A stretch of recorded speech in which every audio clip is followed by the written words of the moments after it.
여러분 안녕하세요. 오늘 여러분과 이야기할 이야기는 우리가 불량주택 문제, 바로 마지막 구미 이야기를 연결하면서 28강을 연결하도록 하죠.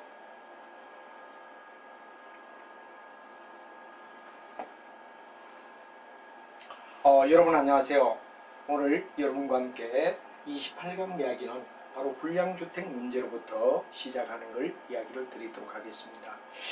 여러분이 잘 알지만 주택은 바로 우리가 봤을 때 불량이냐 아니면 상향이냐 고급이냐 아니면 뭐 일반적인 저택이냐 뭐 이런 이야기 속에서 굉장히 중요한 이야기는 고소득층이냐 저소득층이냐, 이 바로 소비의 어떤 패턴은 바로 소득의 문제로 결정된다 하는 귀결부터 먼저 이야기를 하죠. 그래서 주택 자체 문제는 크게 문제가 되지 않고, 실제로 뭐가 되느냐 그럼 가장 중요한 요인은 소득 문제다.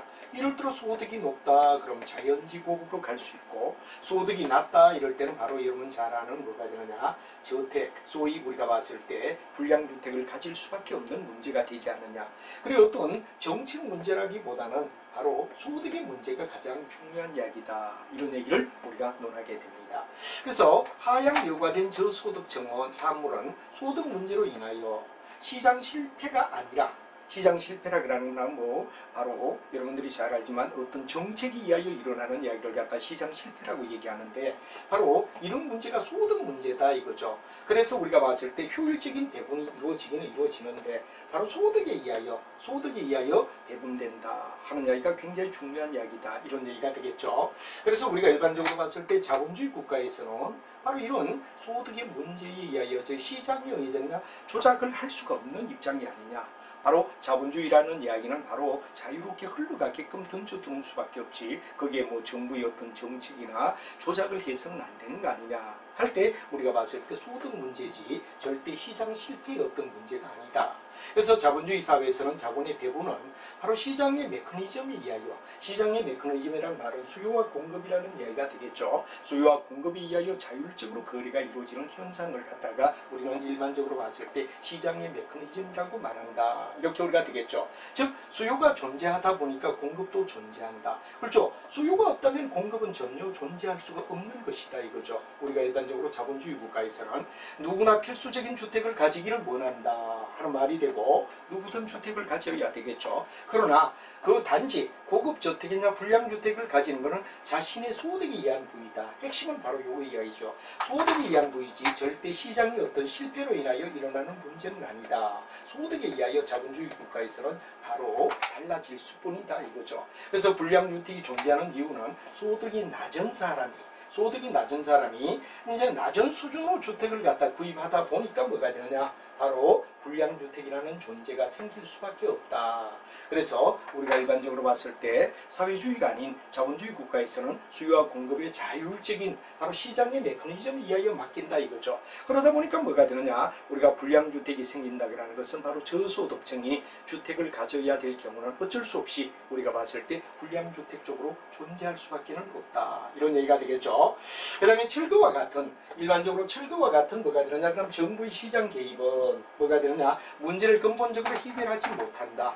궁극은 뭐가 되느냐, 저소득층의 가장 중요한 이야기는 실질 소득을 어떻게 높여주느냐, 이게 효과적인 어떤 부위지, 정책이지, 뭐 정부 정책에 의하여 뭐가 되느냐 그러면 불량주택 문제를 해결할 수는 없는 거다. 그러니까 궁극은 바로 자본주의 국가에서 모든 사람이 잘 살 수 있게끔 뭐가 되느냐, 소득을 높여주는 것이 바람직한 뭐가 되느냐 정책이지, 뭐 정부가 나서서 철거와 같은, 사회주의 같은 경우는 철거해서 강압에 의하여 이끌어가지만 자본주의는 수요와 공급에 의해 원리에 의하여 이루어지기 때문에 절대 바로 실질 소득을 높여주는 쪽이 굉장히 바람직한 이야기다. 그래서 불량주택 문제를 해결하는 이야기의 결론은 뭐가 되느냐, 국민의 바로 소득을 갖다가 저소득층을 소득을 향상시켜주는 방법 이외에는 없다 하는 이야기를 갖다가 이야기하는 거, 불량주택 문제를 마무리를 짓도록 하죠. 자, 이렇게 해서 우리가 앞에 나와 있는 뭐가 되느냐 그러면 서두와 연결하며 27장 이야기와 연결되어서 주택의 문제를 얘기했고, 이게 관련된 문제를 갖다 우리가 같이 한번 풀어보도록 하자 이겁니다. 자, 여러분이 잘 알지만 우리가 일반적으로 봤을 때 여러 가지 문제 속에서 내용을 갖다 연결한다면, 그러면 확인 예제 문제를 우리가 들어가서 가만히 본다면 바로 이런 얘기가 되죠. 주거의 분리에 관한 설명 중 틀린 것은 뭐냐 이렇게 묻고 있습니다. 그죠? 자, 우리가 봤을 때 맨 먼저 1번에 나오는 이야기부터 우리가 살펴보면 고소득층에 뭐가 되느냐, 주거지와 저소득층의 주거지가 서로 분리되는 현상을 갖다 의미한다. 그런데 바로 우리가 잘 알지만 그렇죠.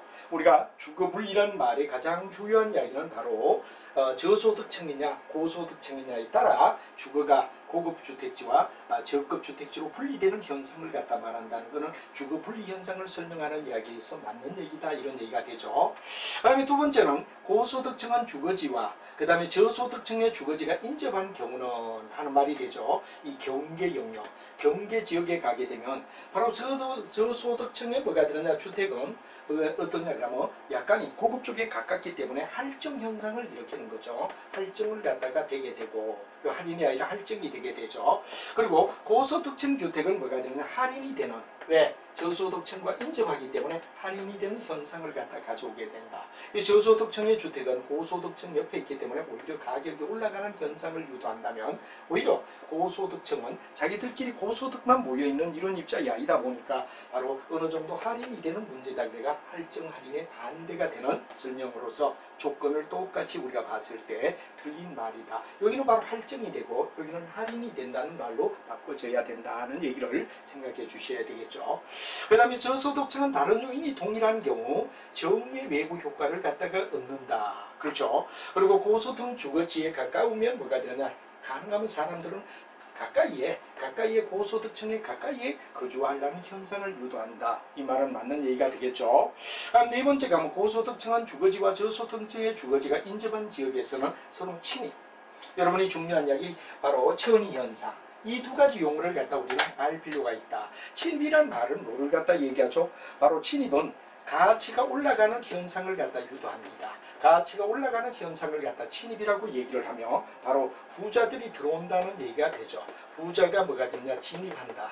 부자가 진입한다는 의미에서 친입이란 말을 쓰고 가치는 올라갑니다. 그러나 천의는 어떠냐? 천의는 어떠냐? 그럼 우리가 봤을 때 비교적 어떠냐? 그럼 저소득층이 덤비는 이야기가 되고, 저소득층이 덤비다 보니까 뭐가 되느냐? 우리가 가치가 하락할 수밖에 없다. 가치가 하락할 수밖에 없다. 그리고 뭐가 되느냐? 여기에는 바로 우리가 잘 아는 뭐가 되느냐? 그러면 저소득층이 들어와서 가치를 갖다 떠뜨리는 현상을 천의 현상이라고 불러준다. 그래서 중요한 이야기는 친입이라는 말은 가격이 올라가는 현상을 얘기하는데 부자들이 더 들어오는 이야기, 진입하는 현상을 얘기하고, 천의는 바로 저소득층이 들어옴으로 해서 가치를 갖다가 떠들어주는 이런 역할을 갖다 할 때 천의 현상이라고 불러준다 하는 이야기로, 바로 여러분 용어 속에 친입과 천이라는 이야기를 반드시 한번 좀 체크를 할 필요가 있다 하는 이야기로 설명을 드릴 수가 있겠습니다. 자, 그 다음 도시 전체뿐만 아니라 지리적으로 인접한 근린 지역에서도 바로 발생할 수가 있다. 그렇죠. 우리는 일반적으로 이런 주거의 분리 현상, 바로 고급 주택이냐 저급 주택이 있느냐, 이런 어떤 분리 현상은 도시 전체뿐만 아니라 예를 들면 지리적으로 인하여 인접된 근린 지역에서도 역시 발생할 수 있는 주거 분리 현상이 있다 하는 말을 했고, 여기에 바로 답은 2번에 저소득층 주택은 할증되고 오히려 고소득층은 뭐가 되느냐, 할인되는 현상을 갖다 유도한다는 말을 이해를 해달라는 얘기로 설명을 드릴 수 있겠습니다. 자, 그 다음에 이제 여러분과 함께 가볍게 체킹을 하며 나가야 될 문제들, 실력 점검하기를 갖다 빠른 속도로 이야기를 좀 하며 이야기를 천천히 우리가 한번 생각해 보도록 하죠. 자, 여러분들 여기서 중요한 이야기는 바로 실력 점검이다 해가 문제가 나왔는데 내용 파악을 갖다 완전히 한번 해보자 하는 이야기가 중요한 이야기가 될 것 같습니다. 자, 우리가 일반적으로 봤을 때 완전 경쟁 시장이다. 완전 경쟁 시장이다. 그럴 때 이야기는 뭐가 되느냐? 바로 이런 얘기가 되죠. 정보의 가치와 정보의 어떤 돈을 갖다 들인 가치와 그 다음에 기회의 수익. 기회 수익이라는 얘기는 바로 기회 수익을 얻는 수익을 얘기하죠.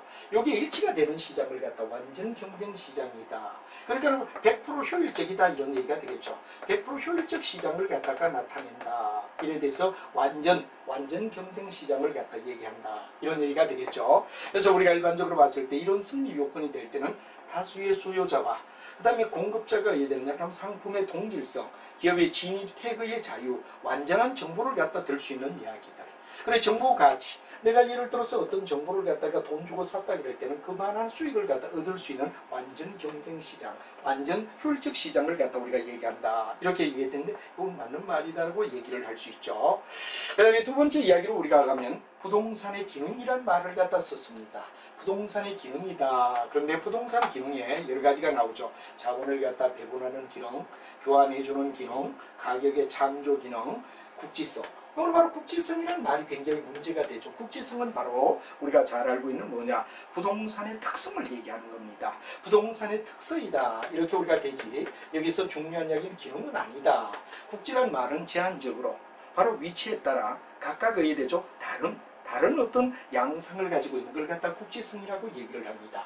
예를 들어 어떤 지역에 A란 땅은 뭐가 되나, 똑같은 A란 땅을 갖다가 지역에서는 볼 수가 없는 바로 국지적인 이런 얘기가 되는 거다 이거죠. 양과 질을 조정한데 여기는 바로 잘못된 이야기가 바로 국지성은 부동산의 기능이 아니라 부동산의 특성에 속하는 이야기라고 얘기하며 반드시 국지성을 가지기 때문에 우리는 바로 뭐가 됩니까? 직접 방문을 해서 땅을 갖다 관찰하지 않으면 정확한 판단을 할 수가 없다 하는 게 어떤 면의 국지성의 뭐가 됩니까? 특성 때문이다. 이렇게 우리가 되겠죠. 다음 부동산의 특성으로 국지성에 따른 부분 시장이나 수요 공급이나 또는 조절의 곤란성이나 과다한 법적 제한성이나 시장의 조직성이나 투자의 고정성을 들 수 있다. 그런데 이게 바로 우리가 잘 알고 있는 뭐가 되느냐 그러면 바로 이게 시장의 뭐가 되느냐, 조직성이란 말이 굉장히 문제가 됩니다.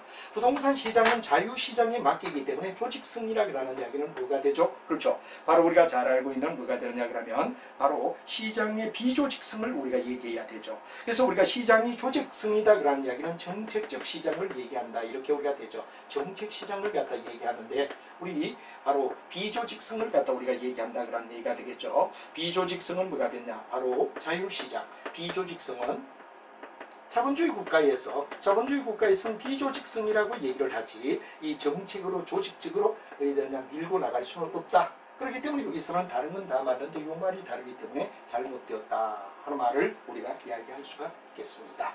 그 다음에 여러분, 효율적 시장이라는 말을 갖다 우리가 많이 쓰고 있죠. 효율적 시장이다 이런 말을 갖다 우리가 많이 쓰고 있는데, 효율적 시장에는 바로 여러분 잘 알지만 뭐가 되느냐, 약형이냐 강형이냐 중강형이냐 세 가지 이야기가 있다 이렇게 우리가 되죠. 약형이다 그러는 얘기는 뭐가 되죠? 그렇죠. 과거를 갖다 우리가 기준적으로 잡습니다.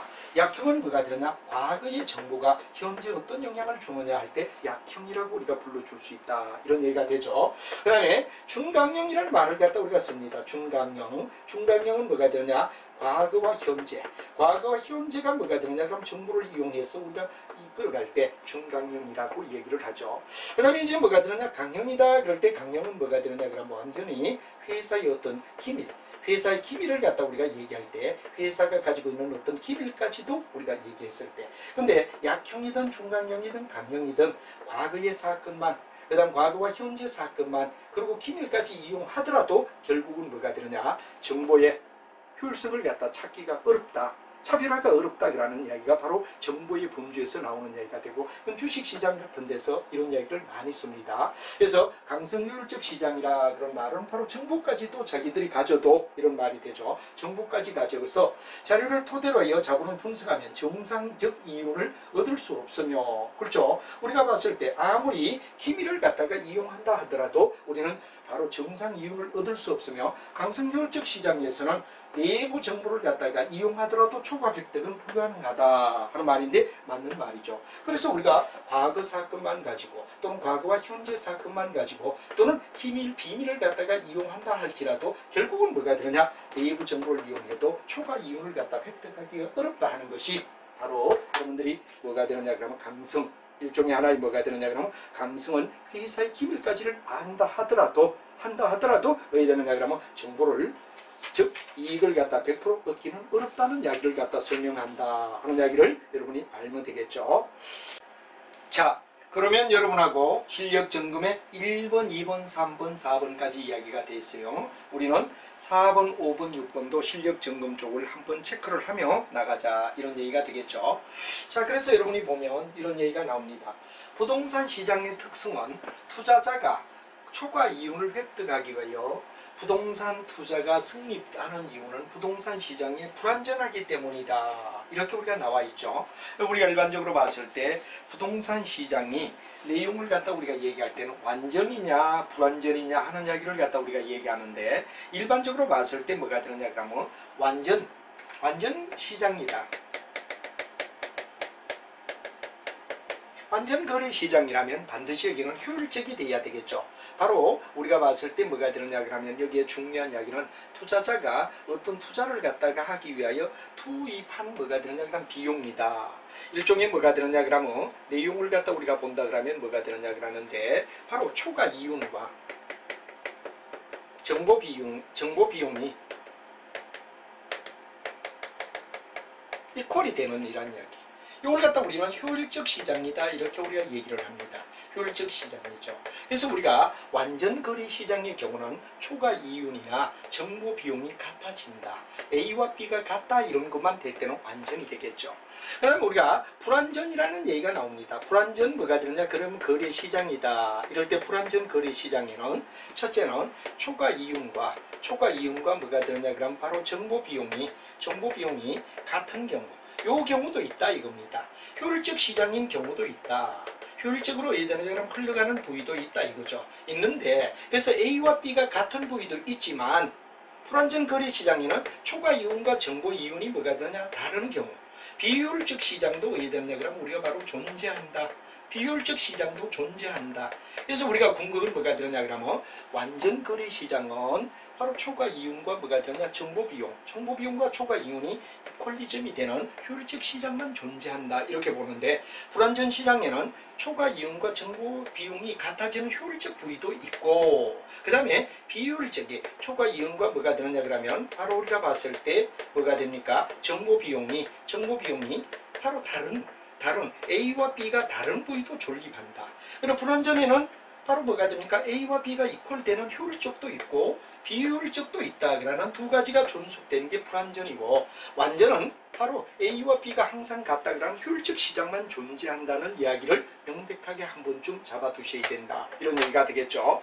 그리고 우리가 봤을 때 뭐가 되느냐, 부동산 시장은 특정한 투자자가 초과 이윤을 획득하거나 부동산 투기가 승리하는 이유는 부동산 시장이 불완전하기 때문이다. 그런데 우리가 불완전이 아니라 이때는 뭐가 됩니까? 효율적 시장, 즉 할당이 효율적이다 이렇게 우리가 돼야 되겠죠. 그럼 부동산이 바로 우리가 봤을 때 완전 불완전이 아니라 여기서 우리가 봤을 때 뭐가 되느냐, 완전 시장이며 효율적이라면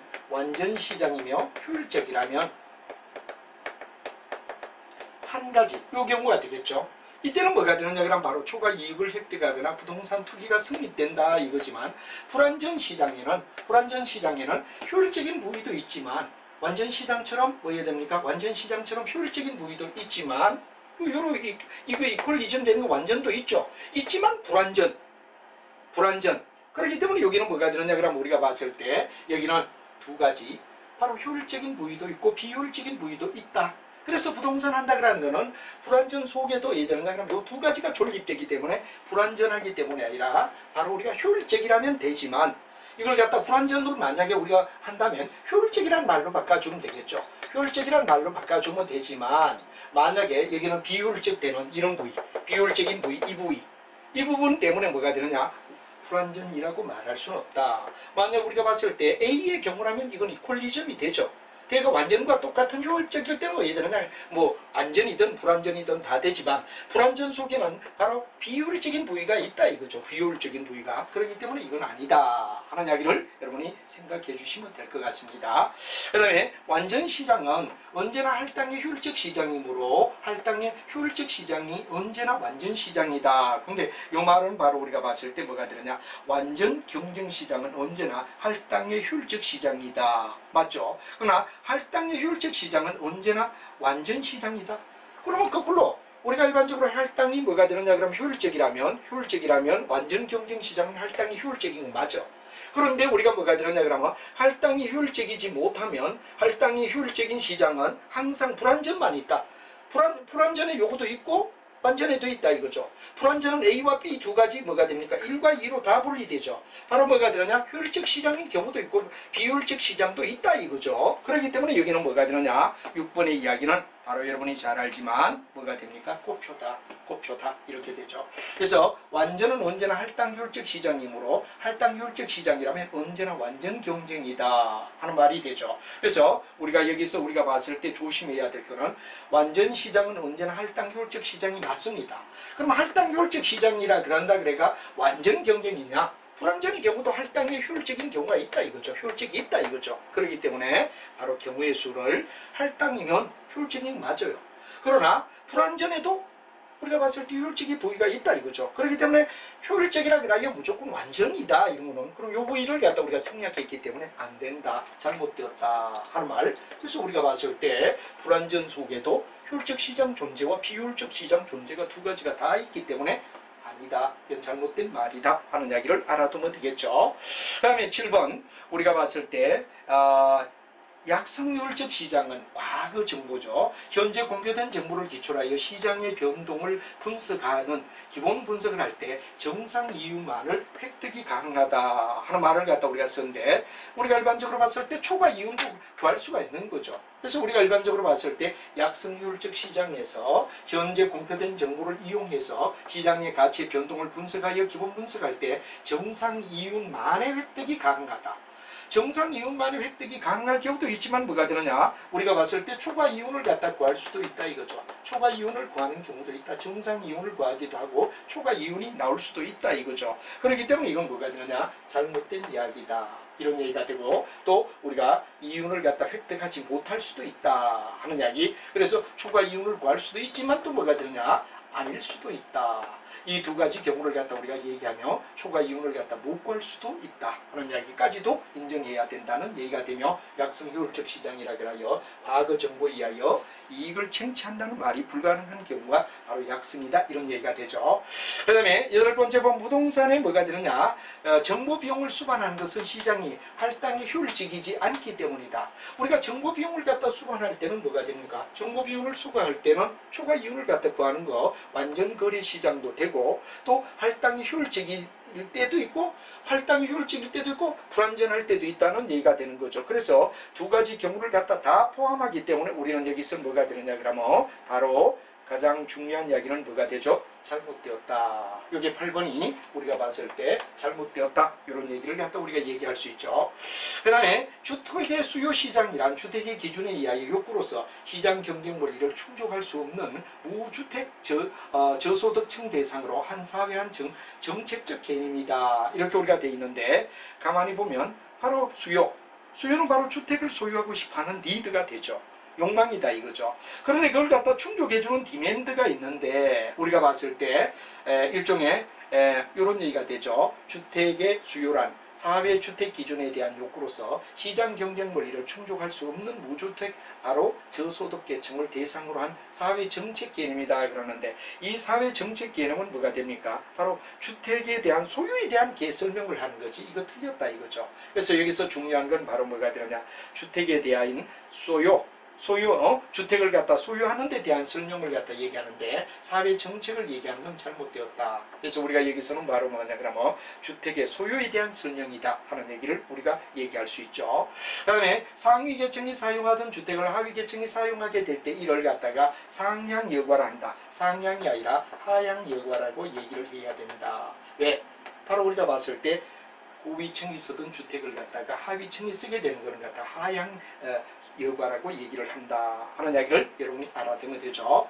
그 다음에 주택의 저량은 여러분 잘 알지만 스톡의 개념입니다. 저장했을 때 양, 공급이라면 일정 시점에 있어서 뭐가 되느냐? 시장에 존재하는 주택의 양이 바로 주택의 유량이라는 말은 흘러가는 과정을 갖다 얘기하는 거죠. 이렇게 될 때 우리가 뭐가 되느냐? 공급량이 일정 기간 동안에 공급되면 주택의 양이다. 그래서 우리가 봤을 때 저량과 유량이 결합되는 형태를 갖다 얘기하는 게 바로 주택에 대한 뭐가 되죠? 시장 공급에 대한 이야기를 갖다 얘기하는 것. 저량과 바로 요약, 이 두 가지가 또 일치가 되는 걸 갖다 얘기하는 건 이건 맞는 이야기다 하는 이야기로 분석을 좀 꼼꼼하게 할 필요가 있지 않느냐 하는 이야기를 드리며 여러분들이 이 장르를 이해를 해주시면 좋고, 이제 다음 시간이 되면 부동산에 대한 뭐냐 그러면 경기 변동에 대한 이야기를 우리가 꼼꼼하게 따져나가겠습니다. 그래서 하나하나를 너무 급하게 하지 말고 차근차근 우리가 진행하며 한 번만 정리를 잘해도 부동산학에 대한 이야기,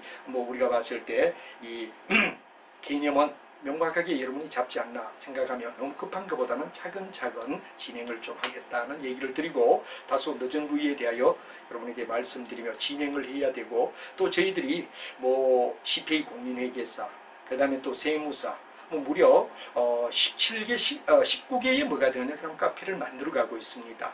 그리고 비전공 학생들을 위하여 이제 뭐 가끔씩은 이제 우리가 개인 뭐 학생들 받는 그 카페가 또 따로 있거든요. 그래서 이런 걸 다 제가 혼자서 정리를 해야 되다 보니까 이제 조금 늦어지는데 양해를 좀 구하며 차근차근 진행하고, 좀 양이 많더라도 여러분이 공부하기 쉽게끔 한번 들으면 따라올 수 있게끔 이야기를 진행하겠다 그런 이야기도 부가적으로 말씀드리며 최대한 빨리 진행하도록 노력하겠다 그런 얘기를 다시 한번 말씀드리며 다음 시간에 만나도록 하겠습니다. 여러분 매우 감사합니다.